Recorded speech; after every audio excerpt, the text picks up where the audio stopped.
ഒളി മുതലാം പഴമഞ്ചമുണ്ട് നാറും നളികയിലേറി നയേന മാറിയാടും കിളികളെ അഞ്ചുമരിഞ്ഞു കീഴ്മറിക്കും വെളിവുരുവേന്തി അകം വിളങ്ങിടേണം. അകം വിളങ്ങണം. നമ്മളുടെ വെറുതെ അകം വിളങ്ങുമോ? ഇല്ല. എന്ത് ചെയ്യണം? ഒളി മുതലാം, ഒളി എന്ന് പറഞ്ഞാൽ ശബ്ദം എന്ന് പറയും അല്ലേ? ഒളി ശബ്ദം എന്ന് പറഞ്ഞാൽ ആ ശബ്ദം മുതലായ 5 കിളികളെ അല്ലേ? രൂപം, രസം, ശബ്ദം, ഗന്ധം കേട്ടിട്ടുണ്ടോ? അങ്ങനെ 5 കിളികളെയും അരിഞ്ഞ് കീഴ്മറിച്ചെങ്കിൽ മാത്രമേ നമുക്ക് വെളിവുണ്ടാവുകയുള്ളൂ. ആത്മോപദേശത്തിൻ്റെ 1-ാമത്തെ ശ്ലോകത്തിൽ തന്നെ അതാണ് പറഞ്ഞു തരുന്നത്. എന്താ പറഞ്ഞിരിക്കുന്നത്? അറിവിലുമേറി അറിഞ്ഞിടുന്നവൻ തന്നുരുവിലുമൊത്ത് പുറത്തുമുജ്വലിക്കും കരുവിന്. കണ്ടോ? അത് അകവും പുറവും നിറഞ്ഞു നിൽക്കുകയാണ്. പക്ഷേ ആ കരുവിനെ നാം കാണണമെന്നുണ്ടെങ്കിൽ നാം ഈശ്വരനല്ല. ആണോ? നമുക്ക് ഈശിത്വമില്ല, വശിത്വമില്ല, ജ്ഞാനമില്ല. പക്ഷെങ്കിൽ ഗുരു പകർന്നു തന്ന ആ ജ്ഞാനത്തിലൂടെ നാം ആ ഈശ്വരനെ ദർശിക്കണമെന്നുണ്ടെങ്കിൽ എന്ത് ചെയ്യണം? കണ്ണുകൾ 5 ഉള്ളടക്കി, 5 കണ്ണുകളെയും ഉള്ളിലേക്ക് അടക്കിയിട്ട് തെരുതര വീണ് അണങ്ങിയോതിടേണം. അങ്ങനെ നമുക്ക് ജ്ഞാനം ലഭിക്കുവാൻ ഇതാ ജ്ഞാനാംബയെ ഗുരു തന്നു അല്ലേ? ജ്ഞാന സരസിനെ ഗുരു തന്നു. ശിവഗിരിയുടെ താഴ്വരയിൽ തന്നില്ലേ? ആ ജ്ഞാന സരസ് ഒന്ന് നോക്കിക്കേ. ആ മനോഹരമായ കൈകൾ, ചതുർഭുജത്തോടു കൂടി ദേവി അവിടെ ഇരിക്കുമ്പോൾ ആ മനോഹരമായ കൈകൾ, ഇടത് കൈയിലെ ആദ്യത്തെ കൈയിൽ എന്താണ് ഇരിക്കുന്നത്? ജ്ഞാനമാണ് ഇരിക്കുന്നത് അല്ലേ? ഗ്രന്ഥമാണ് ഇരിക്കുന്നത് ആ ഇടത്തെ കയ്യിൽ. ആ ഗ്രന്ഥം എന്തിനുള്ളതാ? ധർമ്മമാണ്. ധർമ്മം അറിയണം മനുഷ്യൻ, ധർമ്മത്തിലൂടെ ജീവിക്കണം. എന്നിട്ടോ 2-ാമത്തെ കയ്യിലിരിക്കുന്നത് എന്താണ്? സ്വർണ്ണ കലശമാണ്. ധർമ്മത്തിലൂടെ ജീവിച്ചിട്ട് ധനം നേടണം. വേണ്ടേ? ജീവിക്കണമെങ്കിൽ പണം വേണം. ഗുരു പറഞ്ഞില്ലേ? ധനം ആവശ്യത്തിന് വേണം ജീവിക്കണമെങ്കിൽ. പണമില്ലാതെ ജീവിക്കാനും പറ്റില്ലല്ലോ. ഒരു ധനവും വേണ്ട, ഗുരു മതി എന്ന് പറഞ്ഞ് ജീവിക്കാൻ പറ്റുമോ നമുക്ക്? ഇല്ല. അതുകൊണ്ടാണ് നമ്മളെല്ലാവരും വേലയ്ക്ക് പോകണതല്ലേ? തീരെ സുഖമില്ലാത്ത ഞാനും വേലയ്ക്ക് പോവാം. കാരണം മക്കളെ വളർത്തണം അല്ലേ? കുടുംബിനിയാണ്. മക്കളെ വളർത്തണം, മക്കൾക്ക് വിദ്യാഭ്യാസം കൊടുക്കണം, വസ്ത്രം വാങ്ങിക്കണം, ഇനി ആടയാഭരണങ്ങളൊക്കെയും വേണം. ഇതിനൊക്കെയും ധനം ആവശ്യമാണ്. അതിന് നാം വേലയെടുത്തേ മതിയാവൂ. വേലയെടുക്കുമ്പോൾ അതെങ്ങനെയായിരിക്കണം? ധാർമ്മികമായ വേല ചെയ്യണം. അതുകൊണ്ടാണ് ഗുരു പറഞ്ഞത്, ഒരുവനു നല്ലതും അന്യനല്ലലും ചേർപ്പൊരു തൊഴിലാത്മ വിരോധിയോർത്തിടേണം. പരനു പരം പരിതാപമേകിടുന്നോർ എരി നരകാബ്ദിയിൽ വീണെരിഞ്ഞിടുന്നു.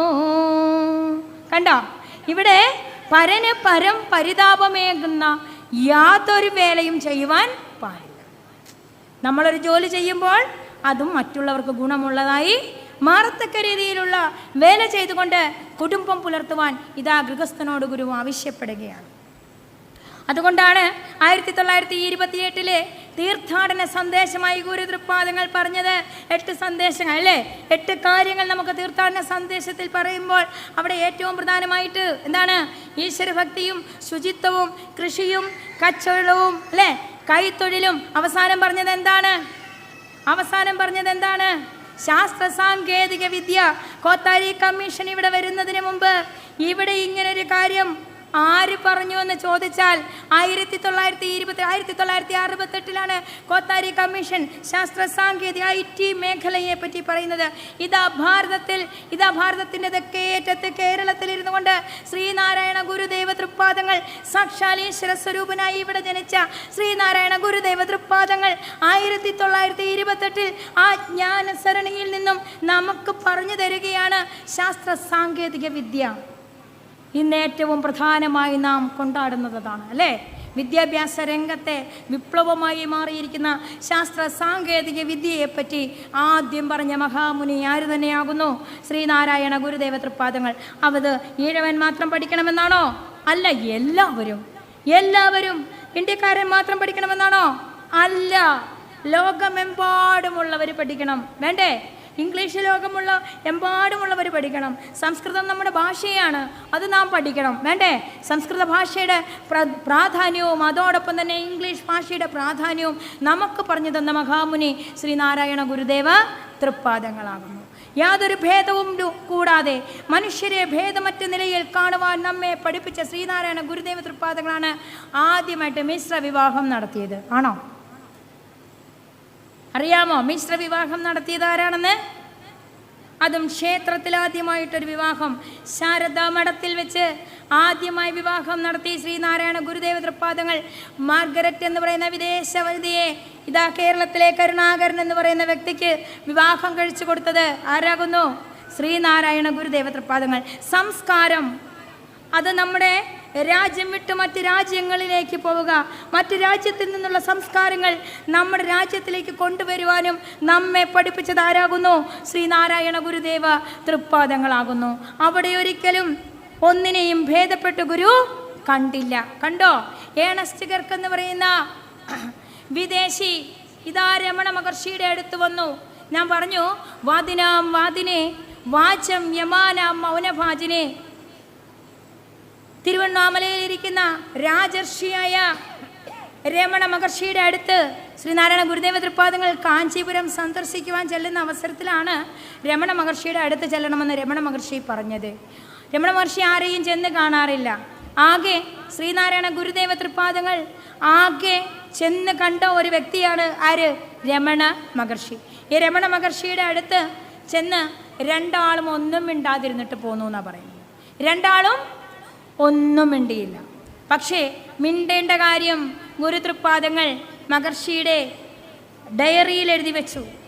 ആ മിണ്ടേണ്ട കാര്യം നമ്മളിവിടെ പഠിക്കുന്നുണ്ടേത് കോ നാമദേശാദിഹി പ്രവർത്തിക്കാക്കിയദ്വയ ഇത്യാദി വാദോ ഉപരതിഹി യസ്യ തസ്യൈവ നിർവൃതിഹി. നിർവൃത മാനസൻ എങ്ങനെയായിരിക്കണം? ശ്രീനാരായണ ഗുരുദേവ തൃപ്പാദങ്ങൾ പറയുകയാണ്, അവൻ്റെ പേരെന്താണ്? ഒരുവനെ കാണുമ്പോൾ അവൻ്റെ പേരെന്താണെന്ന് ചോദിക്കേണ്ട കാര്യമില്ല, അവൻ്റെ ദേശം ഏതാണെന്ന് ചോദിക്കേണ്ട കാര്യമില്ല. ഉണ്ടോ? ഇല്ല. അവൻ്റെ ജാതി ഏതാണെന്ന് ചോദിക്കേണ്ട കാര്യമില്ല. കാണുമ്പോഴേ അറിയാം അവൻ്റെ ജാതി ഏതാണ്. മനുഷ്യജാതി. മൃഗത്തെ കണ്ടാൽ എന്തറിയാം? പശുവിനെ കണ്ടാൽ പശുവിൻ്റെ ജാതിയാണെന്നറിയാം അല്ലേ? പട്ടിയെ കണ്ടാൽ പട്ടിയുടെ ജാതിയാണെന്നറിയാം അല്ലേ? അങ്ങനെ ഇനവും തരവും തിരിച്ച് ഈശ്വരൻ മനുഷ്യനെയും മൃഗങ്ങളെയും സൃഷ്ടിച്ചു വെക്കുമ്പോൾ ഇവിടെ ജാതിയുടെ തിരിവുണ്ടാക്കിയത് അജ്ഞാനികളായ മനുഷ്യൻ മാത്രം, മനനം ചെയ്യുവാൻ കഴിവുള്ള മനുഷ്യൻ മാത്രമാണ് അല്ലേ? ഇതാ സർവമത സമ്മേളനത്തിന്റെ പന്തലിൽ ഇരുന്നു കൊണ്ട് ഉച്ച കഴിഞ്ഞ സമയത്ത് ഗുരുതൃപ്പാദങ്ങൾ പറയുന്നുണ്ട്, ഈ മനുഷ്യനില്ലായിരുന്നെങ്കിൽ മറ്റു ജീവികളെങ്കിലും സമാധാനത്തോടെ ജീവിച്ചു.